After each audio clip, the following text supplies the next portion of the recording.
Hello friends, તૃષાની રસોઈમાં તમારું સ્વાગત છે।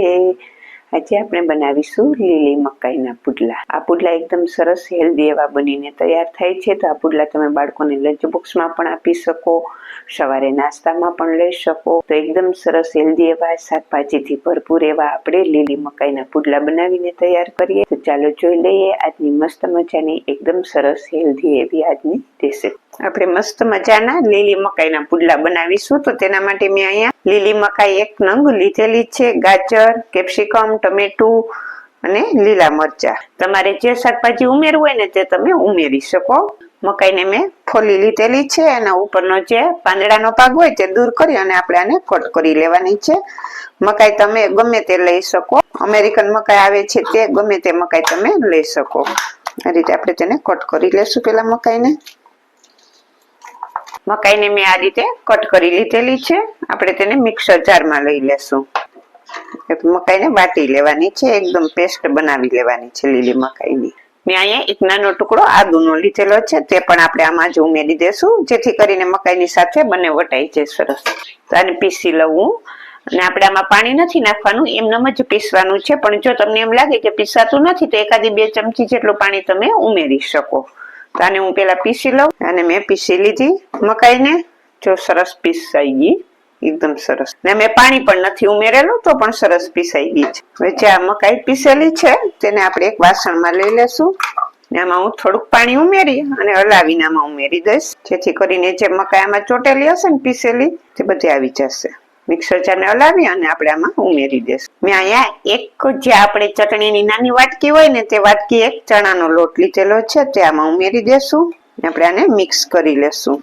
આપણે પાણી જોશે ને તેમ ઉમેરતા જશું ને તે જ વાટકીના માપથી મેં એક વાટકી એક પાણી લીધેલું છે, તે ઉમેરી દઈશ। આપણે આનું બેટર એકદમ થીક પણ નહીં અને એકદમ પતલું પણ નહીં એવી રીતનું રાખીશું, કોઈ એમાં ગોઠલી ના રહેવી જોઈએ લોટની। આપણે સરસથી તેને મિક્સ કરી લેશું અને પાણી બધું આપણે એકારે નથી ઉમેરવાનું, આપણે એક જ વાટકી પાણી આમાં ઉમેરેલું છે, બહુ જાજુ પાણી નથી ઉમેરવાનું।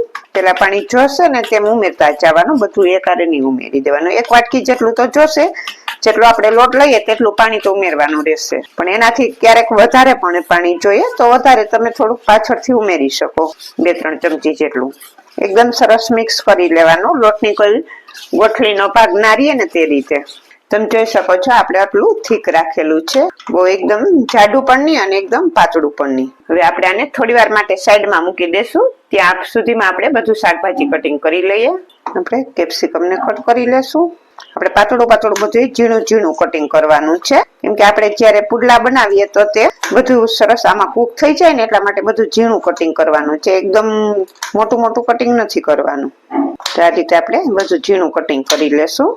બધું શાકભાજી કટિંગ થઈને તૈયાર થઈ ગયું છે। મેં ગાજર, મરચું, ટમેટું, કેપ્સિકમ અને એક નંગ ડુંગળીના લીધેલા છે। જો તમે લોકો ડુંગળી ના ખાતા હોય તો સ્કીપ પણ કરી શકો। આપણું બધું શાકભાજી કટિંગ થઈને તૈયાર થઈ ગયું છે। હવે આપણે જે મિક્સર જારમાં મકાઈ ક્રશ કરેલી હતી તે જ લઈશ અને આપણે પેલા ગ્રીન ચટણી બનાવી લઈએ। તેના માટે મેં ધાણા ભાજી લીધેલા છે, એક નાનો ટુકડો આદુ, 2 લીલા મરચા નાખીશું, થોડાક ફુદીનાના પાન, એક નાનો ટુકડો જે ચીભડું છે ને કૂણું તે ઉમેરીશું। તમે કાકડી હોય તો કાકડી પણ લઈ શકો। આ ચીભડાની ચટણી બહુ સરસ મસ્ત બનીને તૈયાર થશે અને આ પુડલા હારે તો બહુ સરસ લાગશે। અડધી ચમચી જેટલું નિમક ઉમેરીશ અને અડધી ચમચી થી પણ ઓછી ખાંડ ઉમેરીશું, જેથી કરીને ચટણીનો કલર સરસ આવે।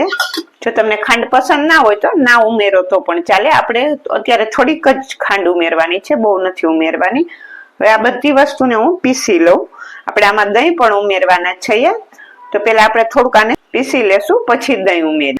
જો આ રીતની મેં અધ કચરી વાટી લીધી, આમાં હું 2 ચમચી જેટલું દહીં ઉમેરીશ, 2 ચમચી, અને આપણે આને પાછું પીસી લેશું। આપણે આ મસ્ત મજાની ચટણી બનીને તૈયાર થઈ ગઈ, કેટલી મસ્ત બની ગઈ અને એનો કલર પણ કેટલો સરસ આવી ગયો। આપણે આને એક વાટકામાં લઈ લેશું। તો આપણે આ મસ્ત મજાની એકદમ સરસ ટેસ્ટી એવી દહીંવાળી ચટણી બનીને તૈયાર થઈ ગઈ છે। હવે જે આપણે આ બેટર બનાવેલું છે તેમાં જે આપણે આ શાકભાજી કટિંગ કરેલા છે ને તે ઉમેરી દેશું। ડુંગળી, કેપ્સિકમ, ટમેટું, મરચું, હવે આપણે આમાં બધા મસાલા કરી લઈએ. 2 ટીસ્પૂન જેટલું ધાણા જીરું પાવડર, 1 ટીસ્પૂન એક આખું જીરું, ચપટીક જેટલી હળદર. હળદર પાવડર આપણે બહુ નથી ઉમેરવાનો કેમ કે ચણાનો લોટ પણ પીળો જ હોય અને જે આપણે મકાઈ લીધી છે તે પણ પીળી છે, એટલે બહુ હળદર પાવડર જાજો નથી ઉમેરવાનો. ચપટીક જેટલી હિંગ, 1 ટીસ્પૂન જેટલું નિમક ને 1 ટીસ્પૂન એક મરી પાવડર. આપણે આમાં લાલ મરચું પાવડર નથી ઉમેરતા, મરી પાવડર ઉમેરીશું 1 ટીસ્પૂન જેટલો ને 1 ટીસ્પૂન જેટલા અજમા, જે પચવામાં આપણે સરળતા રહે.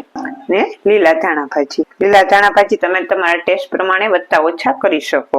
આપણે આ બધા મસાલામાં મિક્સ કરી લઈએ.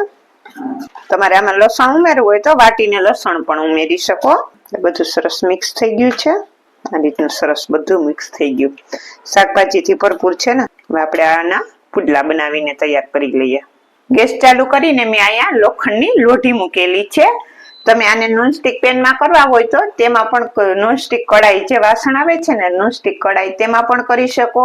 આ રીતે લોખંડની લોઢીમાં પણ કરી શકીએ અને જે ઢોસાની લોઢી આવે છે ને નોનસ્ટિક તેમાં પણ તમે કરી શકો. બધામાં આ પુડલા ઉથલી જશે. આપણે સેજ તેલ લગાવી દેશું ને જે આપણું આ બેટર છે ને તેમાં પાથરી દેશું અને ફેલાવતા જશું. તમારે જેટલો પાતળો થાય તમારી ઘી છે તેટલો તમારે કરી લેવાનો.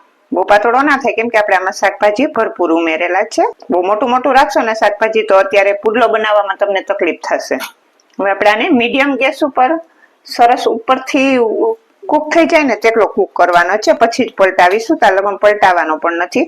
ને થોડુંક તેલ આપણે બધી બાજુ ઉમેરી દેશું, થોડુંક ઉપર પણ ઉમેરી દેશું. આપણે ઉપરથી સરસ કૂક થાય ને પછી જ તેને પલટાવવાનું છે. પેલા પલટાવશો ને તો તૂટી જશે પુડલો.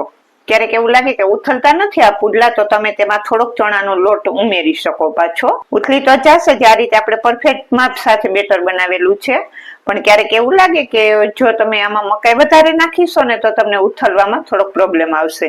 એટલે મકાઈ ઓછી નાખવાની અને ચણાનો લોટ થોડોક જાજો નાખવાનો. કે આપણે કર્યું એમ એક મકાઈ અને એક નાની વાટકી એક આપણે ચણાનો લોટ ઉમેરેલો તો પણ સરસ ઉથલી જાય છે. તમે જો. અને ક્યારેક ના ઉથલે તો તમે થોડોક ચણાનો લોટ વધારે પણ ઉમેરી શકો. એટલે ઉપરથી સરસ કૂક થઈ જાય ને એટલે બધી બાજુથી પેલા આ રીતે તાવીથો મારી અને અલગ કરી લેવાનું. પછી જ એને પલટાવવાનો. ત્યાં સુધી પલટાવતા નહીં નહીતર તૂટી જશે. કે ચોટી ગળું હશે ને તો ત્યાંથી તૂટી જશે. બધે પેલા નીચેથી અલગ કરી અને પછી પલટાવવાનું. હવે આપણે આમાં તેલ ઉમેરી દેશું. ને તમારે ઓછા તેલમાં બનાવવા હોય ને તો પણ બની શકે. તો તમે જરા જરા તેલ નાખી અને બનાવો તો પણ ચાલે. આપણે અત્યારે કઈ બહુ જાજા તેલનો ઉપયોગ નથી કરેલો. અડધી ચમચી તેલ ઉમેરેલું છે. અડધી ચમચી તેલમાં તો આપણું આ પુડલા બનીને તૈયાર થઈ જાય છે. હવે આ પણ સરસ કૂક થઈ ગયો છે. તેને હું લઈ લઈશ. મસ્ત મજાનો કૂક થઈ ગયો. તૈયાર થઈ ગયા છે મસ્ત મજાના એકદમ સરસ ટેસ્ટી એવા લીલી મકાઈના પુડલા. આપણે તેમાં ભરપૂર માત્રામાં શાકભાજી પણ ઉમેરેલા છે એટલે એકદમ સરસ હેલ્ધી એવા આ પુડલા બનીને તૈયાર થયા છે. મેં તેને આપણે જે ચટણી બનાવેલી છે દહીં વાળી તેની સાથે સર્વ કરેલા છે. તો મસ્ત મજાના એકદમ સરસ ટેસ્ટી એવા પુડલા બનીને તૈયાર થઈ ગયા છે. જો આજની આ રેસીપી તમને સારી લાગે તો એક લાઈક કરી દેજો, તમારા ફ્રેન્ડ સર્કલમાં શેર કરી દેજો અને ચેનલને સબસ્ક્રાઇબ કરી દેજો. બાજુમાં રહેલા બેલ આઇકન બટનને દબાવી દેજો જેથી કરીને મારી નવી નવી રેસીપી તમને રોજ મળતી જ રહે. તો મસ્ત મજાના એકદમ સરસ ટેસ્ટી એવા અને એકદમ હેલ્ધી એવા લીલી મકાઈના પુડલા બનીને તૈયાર થઈ ગયા છે. આ પુડલા તમે બાળકોને લંચ બોક્સમાં પણ આપી શકો અને સવારના નાસ્તામાં પણ લઈ શકો. તો મસ્ત મજાના એકદમ સરસ હેલ્ધી એવા લીલી મકાઈના પુડલા બનીને તૈયાર થઈ ગયા છે.